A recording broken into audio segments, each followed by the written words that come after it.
믿음의 척도라고 하는 게 있어요. 이 사람 믿음이 어느 정도냐, 또 이 사람 믿음이 좋으냐 나쁘냐, 그거를 기준하는 믿음의 척도가 있습니다. 이 사람들은 이 믿음의 척도를 주로 외형적인 모습에서 찾으려고 하는 경향이 좀 많이 있어요. 그런데 그렇지 않습니다. 믿음의 척도는요, 무조건 이 하나님하고 좀 맞아야 돼요. 그래서 믿음의 척도에 아주 중요한 게 영적 상태예요. 육적 상태가 아니고 영적 상태입니다. 겉모습이 아니고 우리의 중심이에요. 이게 우리 믿음의 척도입니다. 그리고 믿음의 척도를 저는 이렇게 좀 정의를 내리고 싶어요. 진짜 기도가 누려지냐, 정말 기도가 되어지냐, 그리고 기도가 정말로 행복하냐, 기도가 정말 재밌냐, 그리고 솔직히 내 속에 기도하고 싶은 마음이 자주 생기냐, 아니면 그렇지 않냐, 기도가 나에게 부담이 되냐, 아니면은 기도가 진짜 평안이고 너무나 감사하고 행복이냐, 이 부분을 우리가 좀 점검을 해봐야 될 것입니다. 왜 이게 중요하냐면은 우리 주님께서 마태복음 16장 20절에 저희가 그리스도인 것을 아무에게도 이르지 말라고 그랬어요. 그리고 누가복음 24장 49절에도 보면은 이 성에 머물러 있어라. 위로부터 능력이 올 건데 그때까지는 나가서 전도하려고 하지 말고 이 성에 머물러 있으라 그랬어요. 그리고 우리가 잘 아는 것처럼 사도행전 1장 4절에도 보면은 예루살렘을 떠나지 마라. 왜 요거를 예수님께서 이렇게 이제 말씀하셨을까요? 세계보고막 급한데 현장 너무 시급하잖아요. 너무 현장 정말로 처절하잖아요. 하루라도 빨리 현장 가서 복음 전해야 되잖아요. 전 세계가 지금 완전 흑암에 붙잡혀 있는데 237 나라 5천 종족이 완전 저주 가운데 있는데 한시라도 빨리 가서 더 많이 복음을 전해야지. 그것 때문에 그렇습니다. 시급하기 때문에 그래요. 현장이 중요하기 때문에 그래요. 그래서 서둘지 마라. 그리고 위로부터 능력 받기 전에는 너네들 힘으로 하려고 하지 마라. 이게 우리 주님께서 굉장히 원하시는 것입니다.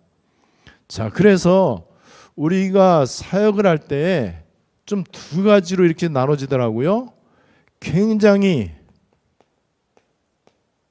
조급함과 막연함, 그리고 내 열심, 이걸 가지고 이제 하는 경우가 이제 굉장히 많아요. 그래서 이런 사람들은 주로 일 중심, 그 다음에 일 중심뿐만이 아니고 전부 내 생각 여기에 딱 잡혀 있고요. 그 다음에 자꾸만 어떤 결과 중심, 내가 원하는 목표, 요렇게 세상 일도 그렇고 또 이 교회 일도 이제 이런 식으로 하는 경향이 있어요.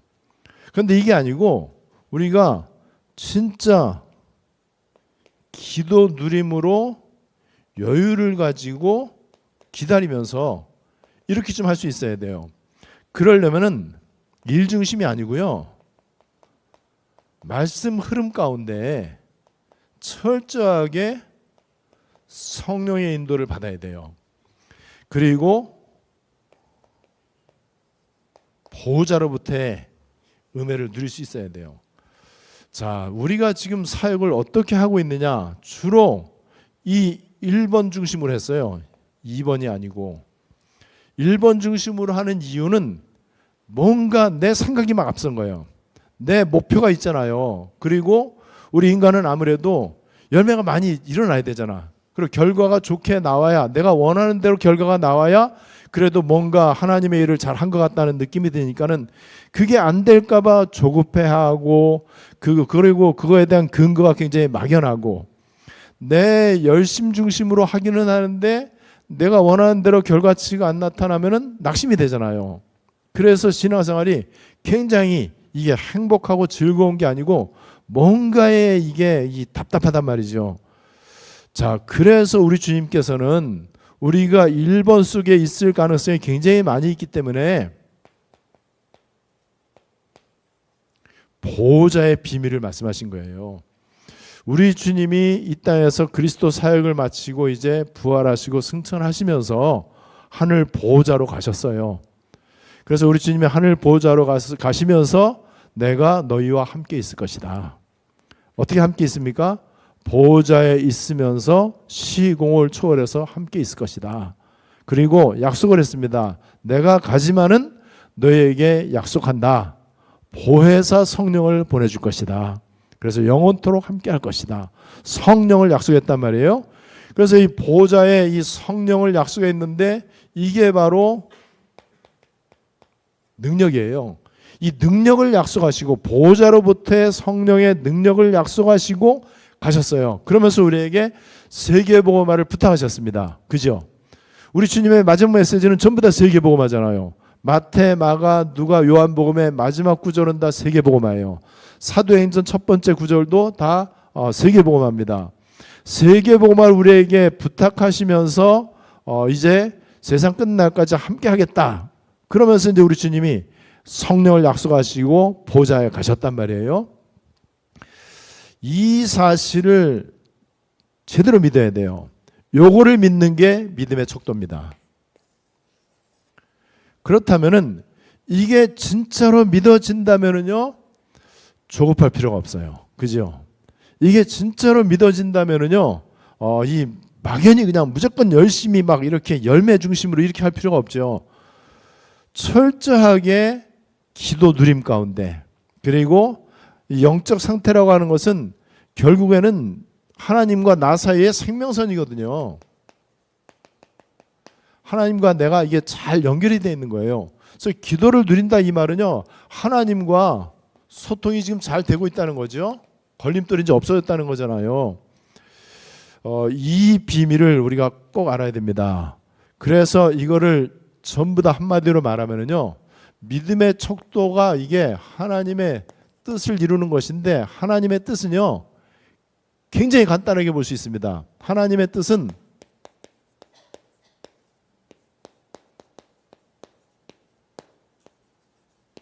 예수 그리스도의 복음을 복음화시키는 거예요. 이게 하나님의 뜻입니다. 그죠? 이게 무조건 하나님의 뜻이죠. 하나님의 뜻은 복음으로 구원받는 거죠. 구원받은 우리에게 복음이 나타나도록, 그리스도 나타나도록, 그리고 나로부터 생명의 빛이 나타나고 어둠에 빠져 있는 그 현장에 그리스도의 빛이 비춰지도록.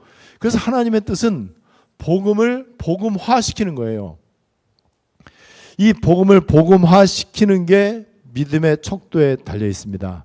믿음의 척도가 어떻게 되냐에 따라서 하나님이 나에게 주신 복음이 현장에, 그리고 237 나라에 어떻게 해요? 이것이 바로 하나님 나라, 이것이 바로 전도 선교.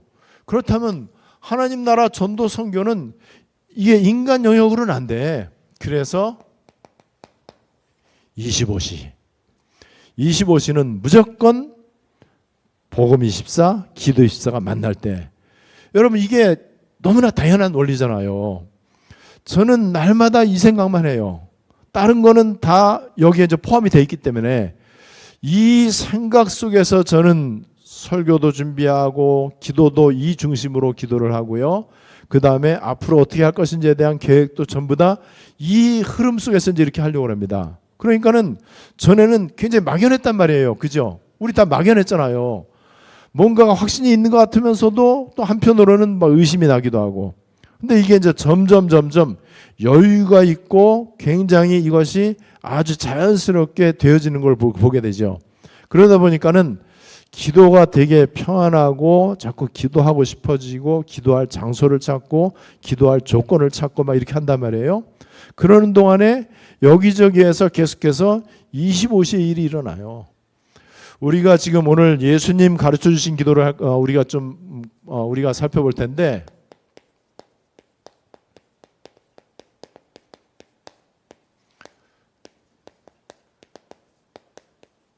주기도문에 나와 있는 말씀이죠. 우리가 꼭 내 마음에 드는 성경 구절만 찾으면 안 돼요. 성경에 보면 분명히 무엇이든지 기도하면 응답 준다. 근데 거기에 무엇이든지 기도하면 응답 준다. 거기에 응답 여기에 포커스를 맞춰요. 그리고 너희가 무엇을 구하든지 다 응답 줄 것이다. 그리고 부르짖어라. 네게 응답할 것이다. 그리고 간절히 끝까지 포기하지 않고 낙망하지 않고 기도하면 하나님 응답 주실 것이다. 기도 열심히 하고 정성껏 하면은 응답을 받는다라는 그 생각이 있어요. 그게 이제 전부 다 사람마다 기준이 틀리죠. 그래서 기도를 주로 보면은 율법적이고 기복적으로 인간의 의가 많이 발휘가 되면은 기도 응답이 가까워질 거라고 생각을 해요. 여기에 아주 중요한 게 빠졌잖아요. 하나님과의 생명적 관계, 하나님의 뜻, 하나님의 소원, 과연 내 뜻과 하나님의 뜻이 맞는지, 또 나하고 하나님과 막히는 게 있는지, 그리고 이게 진짜 내 야망과 동기를 충족받기 위한 건지 진짜 하나님이 원하시는 건지 이거 생각을 안 하고 내가 기도할 때 목적이 있잖아. 이 목적에만 모든 방향을 맞춰갖고 열심히 정성껏 뭐 길게 세게 많이 이렇게 기도해야 된다고 생각을 해요. 그 기도의 오해가 풀려져야 됩니다. 그래서 내가 기도하고 나서 조급한 마음이 들거나 뭔가 불안하고 막연한 느낌이 든다면은 기도가 잘 안 된 거잖아요. 하나님하고 잘 통한 게 아니란 말이에요. 기도하고 나면은 내가 뭐 별 기도를 안 했는데 굉장히 나에게 행복감이 밀려오고 기도가 너무나 평안하고 감사하고 기도하고 났는데 당장 눈에 눈에 보이는 변화가 나타난 건 아닌데 내 속에 영적으로 풍성한 게 막 느껴져. 그리고 하나님께 대한 사랑, 하나님의 구원 이런 거에 대해서 막 감사 감격이 되고 정말 하나님 앞에 감사 고백을 하고 찬양할 수밖에 없는 그런 이제 상태가 된단 말이에요. 옛날에 이 기도 열심히 하는 분들은 기도원을 많이 갔거든요. 산에 이제 기도원을 많이 가고 그 다음에 이제 금식 기도도 많이 하고요. 특별한 목적을 가지고 이제 산에 가서 기도원 가서 이제 기도를 해요. 그럴 때에 그 산에서 기도하고 내려올 때에 제가 뭐 많이 하진 않았지만은 참 평안함이 있거나 그렇진 않아요. 약간의 평안함은 있어요. 어떤 평안함이 있냐면은 내가 이번에 기도 좀 많이 했다. 내가 산에 가서 뭔가 특별하게 기도했다라고 하는 그 정도지 진짜 내 속에 표현할 수 없는 굉장한 감격과 환희와 이런 게 넘쳐난 적은 없었어요. 근데 저는 뭐 요즘 뭐 맨날 산에 가니까는 산에 가서 기도하고 내려올 때 제 마음에 진짜 예전에 내가 경험하지 못했던 참 평안함이 있어요. 참된 감사가 있습니다. 그리고 몸과 마음이 굉장히 개운해요. 굉장히 막 가볍게 느껴지고요. 그러면서 뭔가가 막 날아갈 것 같은 이런 느낌이 들 때가 굉장히 많이 있더라고요. 왜냐하면은 내가 하나님 앞에 뭔가 요청하는 기도를 하고 내려오는 게 아니고 하나님 만나고 오는 거고 하나님과 대화하고 오는 거거든요. 그리고 하나님하고 깊이 있게 교제하고 그 다음에 하나님 앞에 질문하고 하나님 음성 들으려고 집중하고 이렇게 하고 오다 보니까는 확실히 인간이 영적인 존재라 육적인 거 눈에 안 보여도 참 평안함이 있어요. 여러분들이 그런 기도의 비밀을 실제로 좀 누리셔야 되는데 여러분 그게 바로 이제 기도의 오해예요. 아직도 우리에게는 이런 게 많이 남아있을 수밖에 없는 게 그동안 우리 신앙생활 할 때에 이 잘못 각인 뿌리 체질 내려진 기도에 대한 개념들이 있어요. 우리 뭐 그런 거 뭐 잘 알잖아요. 기도는 노동이다라고 강조한 사람 의외로 굉장히 많이 있습니다. 기도를 누림이다, 행복이다 이렇게 표현한 사람은 거의 없더라고요. 기도는 노동이다. 뭐 심지어 어떤 사람은 책에도 기도에 대한 책 쓴 사람도 보면은요, 기도에 대한 책의 제목이 낙타 무릎. 낙타가 계속 앉았다 일어날 때 낙타가 무릎을 꿇고 일어난단 말이에요. 낙타 무릎이 막 굳은 살이 배이겠는 거예요. 낙타 무릎처럼 우리도 기도를 많이 해갖고 무릎하게 굳은 살이 배길 정도로 이 정도로 해야 된다. 기도 노동이다 이렇게 생각해요. 그리고 기도는 힘쓰고 애를 쓰는 것이다. 부르짖는 것이다. 그리고 기도에 대해서 또 특별한 거, 뭐 특별한 기도를 할 수 있죠. 그런데 특별 기도의 가장 맹점은 오로지 내 목적, 오로지 내 목표, 오로지 내 기도 제목, 이거예요, 이거. 그래서 이거를 관철시키기 위해서 금식을 한다든지 철야를 한다든지 아니면 특별하게 어디 뭐 다른 데 산에 간다든지 기도원 간다든지 이런 식으로 하는 것들, 이 기도에 대한 오해죠. 그리고 전부 내 거 중심, 나 중심. 그러니까는 이 하나님의 시간표, 하나님의 뜻, 이거를 잘 모르는 거죠. 하나님의 시간표나 하나님의 뜻을 잘 모르고 그냥 종교적, 율법적, 그 다음에 기복적, 철저하게 육신적 기도죠. 그 다음에 떡에 대한 기도. 이게 이제 그동안 이제 기도에 이제 많은 오해입니다. 자, 이렇게 기도에 대한 오해를 많이 갖고 있기 때문에 우리 주님께서 예수님 따라다니는 수많은 사람들 속에는 그동안 이 우상 숭배했던 사람들이 많고요. 그 다음에 귀신한테 시달렸던 사람도 많고, 그 다음에 구약 율법에서 있었잖아요. 예수님 오시기 전에는. 그러다 보니까는 이런 모습이 많이 있는 거예요. 그래서 우리 주님께서 주님이 진짜 원하시는 기도가 뭔지를 가르쳐 준 거란 말이에요. 유목사님도 이제 그 얘기를 하잖아요. 예수님이 전도에 대한 구체적인 방법보다는 기도에 대한 구체적인 방법을 말씀하셨다. 전도를 가르쳐 주지 않고 전도는 언약으로 주셨는데 기도는 직접 예수님이 가르쳐 주셨다라고 이제 이렇게 표현을 하잖아요. 성교지 가보면은요, 이게 굉장히 많이 느껴집니다. 그래서 그 사람들한테 기도 24를 얘기하면은요, 거의 대다수 기도를 많이 하는 걸로 오해를 해요. 왜냐면 그 사람들 성교지는 또 많이 환경이 열악하잖아요. 또 영적인 어떤 이 시간표가 많이 이제 뒤처져 있기도 하고요. 그 다음에 굉장히 좀 어려운 나라일수록 귀신을 잘 섬기잖아요.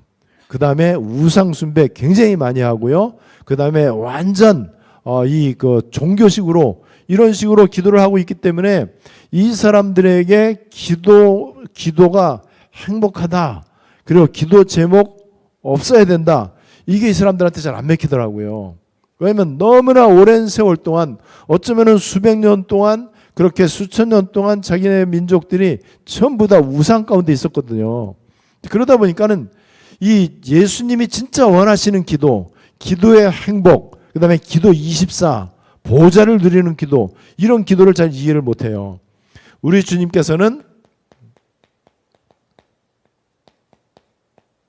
이렇게 기도하라 친히 기도의 모델을 보여주셨고, 그래서 우리는 예배 끝날 때 뭐 아니면 뭐 행사 이런 거 마칠 때 주기도문으로 이제 마칠 때가 많잖아요. 주님이 가르쳐 주신 기도입니다. 우리의 기도의 대상, 정확하게 우리는 우리 기도의 대상 하늘에 계신 우리 아버지요. 막연한 귀신이 아니에요. 막연한 절대자가 아니에요. 멀리 계신 분, 아니면 뭐 이 철학적인 그런 신 아니에요.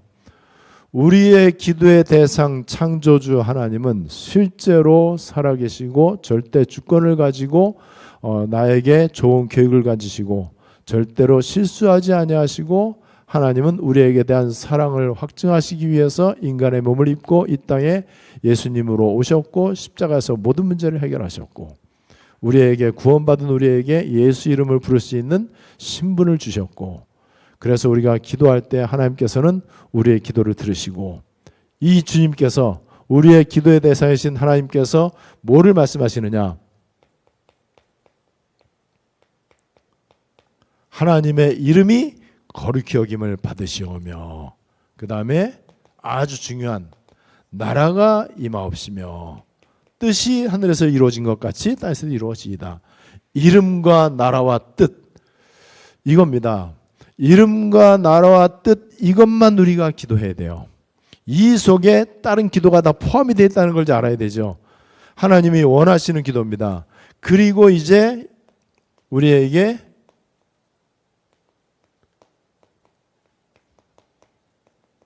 일용할 양식, 그 다음에 죄 문제, 그리고 시험과 악, 영적인 싸움을 말하는 거죠. 그리고 하나님께 영광. 자, 이게 우리 주님이 가르쳐 주신 주기도문이고, 주기도문 뭐 다 우리 뭐 잘 알고 있잖아요. 다 외우고 있지 않습니까? 자, 여기에 이제 중요한 거는 일용할 양식이나 죄, 시험, 악, 하나님께 영광 이거 다 아주 중요하죠. 다 중요하지만은 이걸 우리가 하나하나 이렇게 조목조목 이렇게 꼭 이대로 할 게 아니고 앞에 있는 이 부분입니다. 1번부터 6번까지. 요것만 기도하는 거예요. 요것만 기도할 때 이 속에 일용할 양식의 기도가 들어가 있다는 걸 알아야 돼. 우리가 구체적으로 하나님 나에게 돈이 얼마 필요합니다. 나에게 이러이러한 지금 그 계획이 있습니다. 뭐 아니면 내 뭐 병을 고쳐 주십시오. 이런 거 많이 기도할 수 있지만은 그 모든 것들이 요 6개 하고 합쳐져야 돼. 그래서 내가 기도하는 그 기도 제목이 모든 종교인들이 기도하고 있는데 우리는 모든 종교인들이 갖고 있는 기도 제목 우리도 다 있잖아요. 기도해야 될 내용들 많이 있지 않습니까? 반드시 우리에게는 종교인들이 못하는 거, 하나님의 이름, 나라, 뜻, 이거는 없잖아요. 그래서 우리의 기도가 요거하고 제대로 만날 때 이게 하나님 언약이잖아요. 하나님 언약, 하나님의 뜻, 하나님 나라, 이거하고 만나질 때에 나머지 것들은 우리 주님께서 마태복음 6장 33절 말씀처럼 그리하면 이 모든 것을 너에게 더하여 줄 것이다. 그런데 저는 이렇게 꼭 강조를 하고 싶어요. 진짜 하나님의 이름, 나라, 뜻 이 의미를 안다면은요, 그것만 기도하기에도 시간이 바쁘고 그거 기도하다 보면은 육신기도, 떡기도는 하고 싶은 마음이 조금도 안 든다는 사실. 왜 그러느냐? 부족한 게 없어. 더 이상 필요한 게 없어. 하나님하고 나하고의 이 생명적 관계 너무너무 깊은 교제가 이루어지잖아요. 그러면은 굳이 건강이나 아니면은 뭐 이 돈이나 자식이나 사업이나 이런 거를 할 마음이 안 생겨. 할 마음이 안 생기는데 왜 그러느냐? 너무 이 하나님과의 깊은 교제 속에 들어가는 게 너무 좋아. 그런데 이 속에 들어가서 하나님이 원하시는 이 기도만 했는데, 그런데 이 기도 속에 내가 기도 안 한 내용이 들어가 있다는 걸 알아야 돼요. 우리가 이거를 해도 되고 안 해도 되는데 굳이 할 필요가 없다.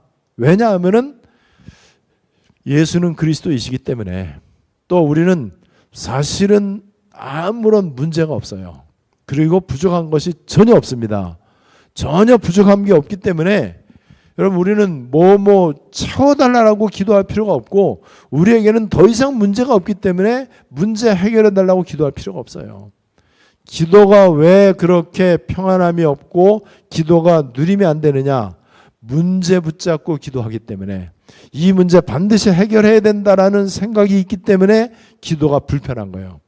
나는 이러이러한 게 많이 부족하기 때문에 이거를 채워달라고 기도하는데 하나님이 안 채워줄까 봐 뭔가가 조급한 마음이 생기는 거예요.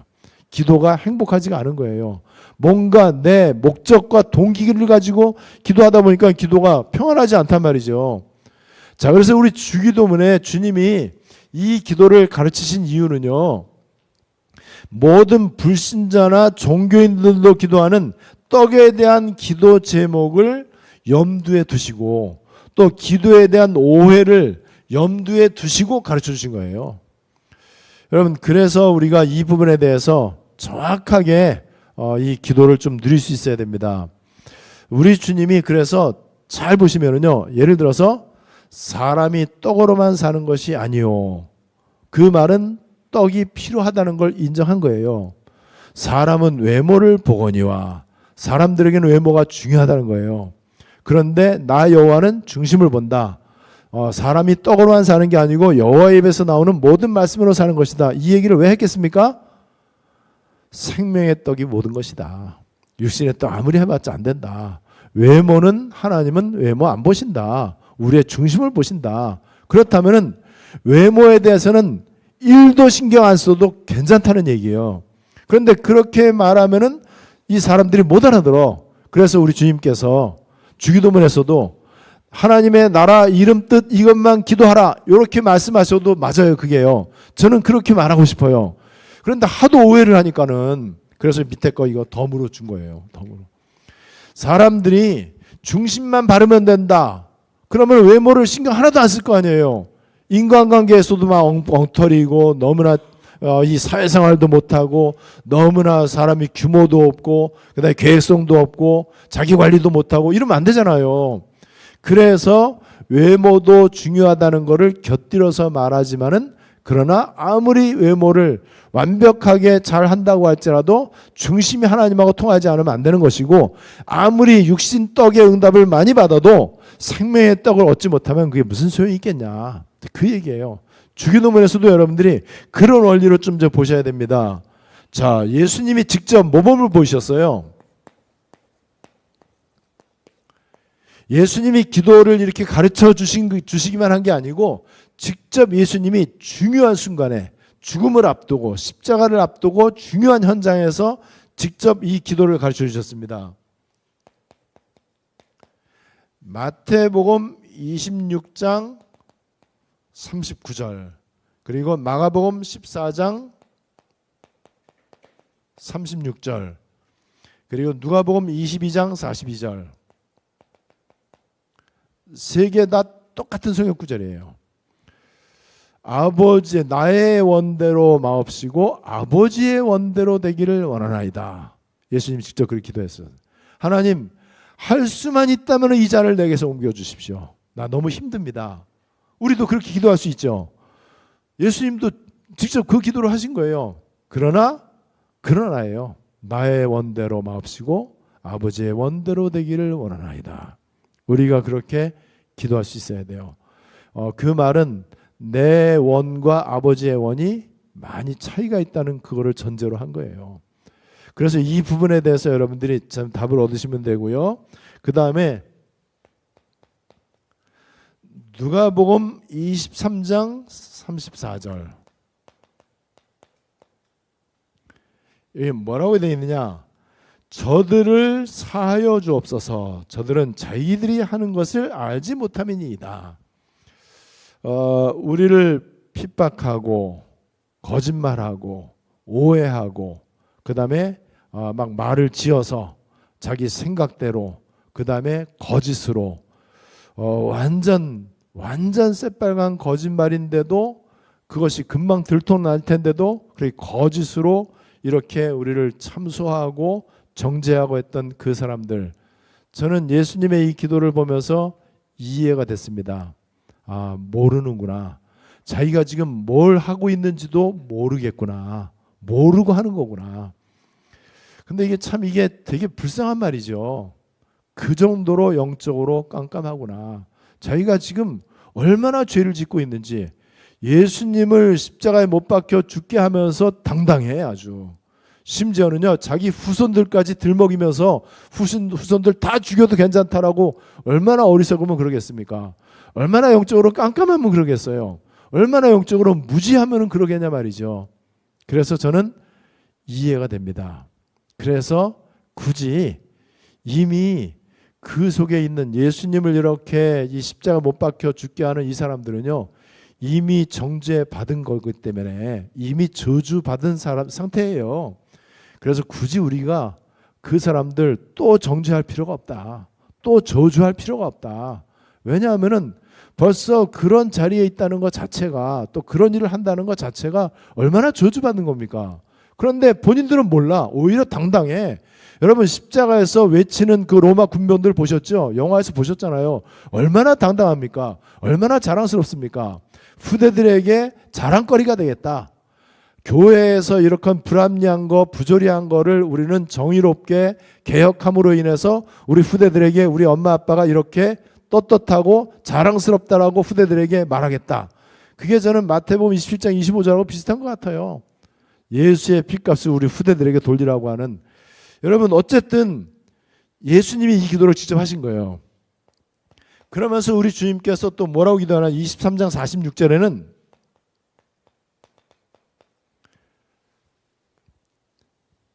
내 영혼을 아버지 손에 부탁합니다. 마지막 내 영혼까지 아버지 손에 부탁한다고 그랬어요. 이 기도를 그대로 요 누가복음 23장 34절, 23장 46절 요 두 가지 기도를 거의 토시 하나 안 틀리고 똑같이 한 사람이 바로 스데반입니다. 그래서 사도행전 7장 59절 60절 스데반에게 돌을 던지는데 이를 갈면서 돌을 던져서 그랬어요. 이를 갈면서. 스데반한테 그게 이를 갈 일입니까? 스데반이 지들한테 뭘 잘못했어? 그죠? 자기들한테 손해나게 한 것도 아니잖아. 근데 이를 갈았다 그랬어요. 이 유대인들이요, 이 초대교회 보면은 사도행전 4장에도 보면은요, 와, 완전히 악에 받쳐갖고, 그리고 심지어는요, 바울이 지들한테 뭐 잘못한 게 하나도 없는데, 저 바울 죽이기 전에는 우리가 먹지도 않고 마시지도 않겠다. 결사대. 비밀 결사대가 아니고 바울 죽이는 결사대 40명. 이게 조직해갖고, 그러면서 그 사람들은요, 모든 걸 다 사사건건 시비를 거는 거예요. 예수님 가는 데마다 유대인들은 따라다니면서 예수님 말씀 하나하나에 토를 다는 거예요. 지금도 하루도 안 빼놓고 이 지금 남아있는 우리 그 목사님들의 이 메시지를 토시 하나 안 틀리고 계속해서 모니터링 하는 사람들이 있더라고. 그래갖고 거기서 짤로 이게 몇 개씩 해갖고 또 이런 얘기 했다 뭐 좀 그거 막 나와요 그냥. 와, 여러분 어떻게 생각하십니까? 이미 저주받은 거예요 그거는요. 진짜로 이 복음과 기도의 비밀을 누릴 수 있다면은 뭐 그런 일 할 필요가 없죠. 그래서 이미 저주받은 사람들 더 이상 저주할 필요 없다. 아버지 저들을 사하여 주시옵소서. 저들은 자기가 하는 것을 알지 못하니이다. 그런데 예수님이 사해달라고 기도했는데 그 사람들 사함 받았어요? 사함 못 받아요. 그럼 그렇잖아요. 이 기도를 스데반 집사가 돌에 맞아서 그냥 뭐 곱게 죽이는 것도 아니고 그냥 뭐 예를 들어서 뭐 교수형이다 이게 아니에요. 이를 갈면서 사울은 또 바울은 거기에서 딱 그 사람들 옷을 딱 맡아놓고 거기에 이제 그 사형 좋다 오케이 하고 그러면서 이 사람들이 달려 들어가고 이를 갈면서 돌을 던져서 돌로 하여튼 최대 속도로 돌을 던졌겠죠. 대충 뭐 이렇게 던졌겠습니까? 악에 받쳐갖고 했겠죠. 그래서 숨이 끊어질 때까지 피투성이가 되고 끊어질 때까지 돌을 던지는데 하나님 저들은 자기 본심이 아닙니다. 뭔가에 붙잡혀갖고 저러는 것이고 몰라서 그러는 겁니다. 하나님 용서해 주십시오. 여러분 이게 우리 주님이 직접 가르쳐 주신 모범을 보이신 그 기도입니다. 그렇다면은 우리 주님이 원하시는 기도를 할 수 있어야 돼요. 내가 원하는 기도 말고 내 목적과 목표를 가진 기도 말고 진짜 주님이 나에게 무엇을 기도하기를 원하시는지 한번 물어보세요. 그러면은요, 너 돈 달라고 계속 기도할 거냐? 건강 달라고? 자식 위해서? 사업을 위해서? 아니면 이런저런 문제 해결? 아니면 더 나은 어떤 뭐 복을 위해서 그거 기도하기를 원하느냐? 한번 물어보세요. 우리 주님이 진짜 원하시는 기도, 보호자를 향한 기도입니다. 하나님과 가까이 가는 기도예요. 그리고 하나님의 소원은 내 자식한테 있지 않아요. 현장에 있습니다. 복음 기다리고 있는 그 현장, 완전 흑암 저주에 매여 있는 그 현장에, 그래서 우리를 먼저 기이한 빛에 들어오게 하셨어요. 기이한 빛에 우리는 그거를 누리면 되잖아요. 우리 지난주 우리 중국어 전도학교 때 고센 땅에 대해서 살펴봤었거든요. 고센 땅에는요 아무런 문제가 없어요. 아무런 어려움이 없어요. 우리가 기이한 빛에 들어왔다. 영적인 고센 땅에 들어온 거잖아요. 그렇다면은 그거 우리가 선포해 줘야 돼요. 어둠에서 빠져나올 수 있도록 도와주고, 못 빠져나오니까는 길을 모르니까는 아무도 안 가르쳐 주거든요. 그 사람들이 빠져나올 수 있도록. 그래서 우리를 어두운 데서 불러내어 그의 기이한 빛에 들어가게 하신 자의 아름다운 덕을 선포하게 하려 하심이니라. 우리를 그렇게 구원하셨어요.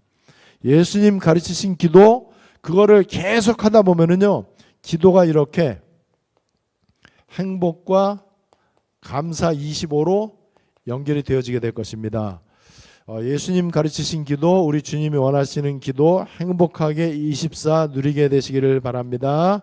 우리 말씀 붙잡고 합심으로 기도하겠습니다. 오늘 우리가 잘 알고 있는 주기도문에 대해서 예수님이 가르치신 기도에 대해서 살펴봤습니다. 우리 주님이 나에게 원하시는 기도가 뭔지를 한번 물어보세요. 그리고 기도 제목 한번 정리를 해보세요. 기도 제목을 우리 주님이 진짜 나에게 원하시는 기도가 뭐냐 물어보면은 우리 주님이 뭐라고 대답할까요? 777 속에 다 있다.